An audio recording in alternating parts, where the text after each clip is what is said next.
Hey everyone, and welcome back to another GTA Trilogy Remaster video. Today I want to go over some of the main changes in depth that aren't obvious and discuss what is different compared to the original games. So without wasting any of your time, let's get right into the first change, which was the gunplay. All three games have had their targeting controls streamlined into three categories. You have your aim assist, classic aim, and free aim. Aim assist is going to be the new aim type that came with the definitive editions. This aim type allows you to auto aim at a target, and while locked on, you're able to move the reticle up and down for a more precise headshot. Another setting in the menu called Aim Assist Sensitivity controls how fast your reticle moves while you're locked onto an enemy, and I highly recommend turning this up all the way if you want it as close to GTA 5 as possible, because the default speed is just way too slow. You can also target swap by flicking the right stick to the left or right, and your character will switch targets without having to re-aim the weapon. Next we have classic aim, which does the exact same thing that aim assist does, except you will not be able to move your reticle while you're locked onto someone. So really I think this is just worse, because sometimes when an enemy is up against cover, you won't be able to shift your reticle up to hit that headshot over the cover. You're just going to be stuck shooting the cover that they're behind because it's just going to stay locked onto the center mass. Another thing about both auto aim functions, when you kill someone, you can actually just keep holding down the shoot and aim button and it'll just auto lock onto the nearest person after that. It does take a second though, so you're probably better off just target swapping. And then obviously we have free aim, which is self-explanatory, no lock on, you do all the aiming yourself, which I don't really recommend on console. It's still really difficult to aim because there's no dead zone or acceleration settings that we can customize like in GTA 5. GTA 3 and Vice City share basically the exact same shooting mechanics, both share the same style of reticle, and there weren't any changes made so that you can strafe while firing or anything. It still feels rather clunky, just like the original games were. Kinda leaves more to be desired here. San Andreas has always been the best out of the three in terms of shooting mechanics, but I have to say this feels kind of like a step down from the original San Andreas. I felt like the original game had a much more snappy auto-aim system, plus the HUD for the targeting system in San Andreas Remastered tells you much less information than it did in the original.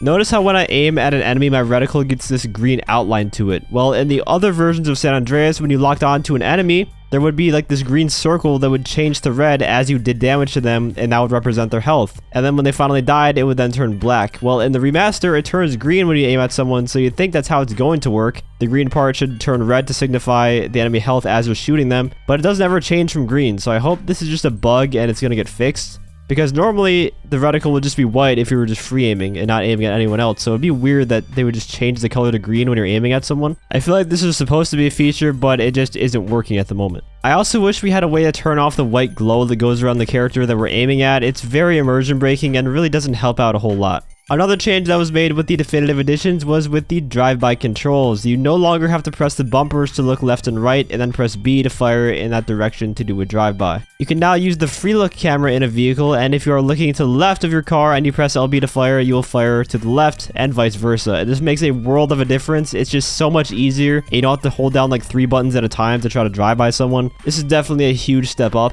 and this change is in effect in all 3 games, by the way.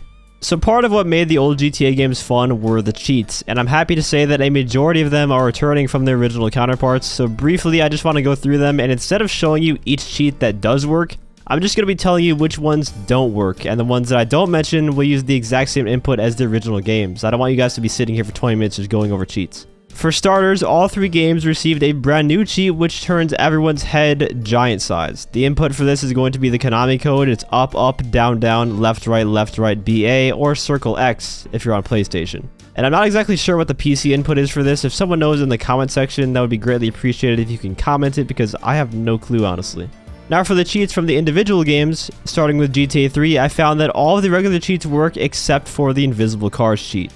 In Vice City, it's going to be the same thing. Invisible car cheat does not work, as well as the revive dead cops cheat, but everything else, they work just fine.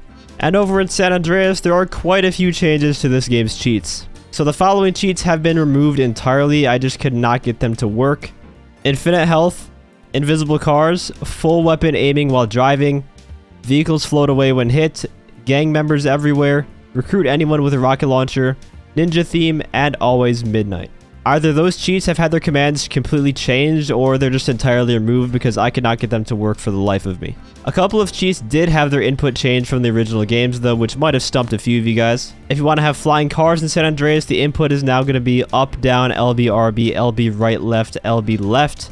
And if you're on PlayStation, just replace the corresponding bumper with L1 or R1. The jetpack cheat got a change as well. It's now going to be LB, LT, RB, RT, up, down, left, right, LB, LT, RB, RT, up, down, left, right. Again, with PlayStation, just replace LB and LT with the corresponding L1 or L2, and same for the right side. I will have a link to the cheats for the GTA Trilogy in the description if you guys are curious about the other cheats that I didn't mention. I just feel it's much easier to just look at a web page of cheats rather than watching like a whole 30-minute video just waiting for the one you want to pop up.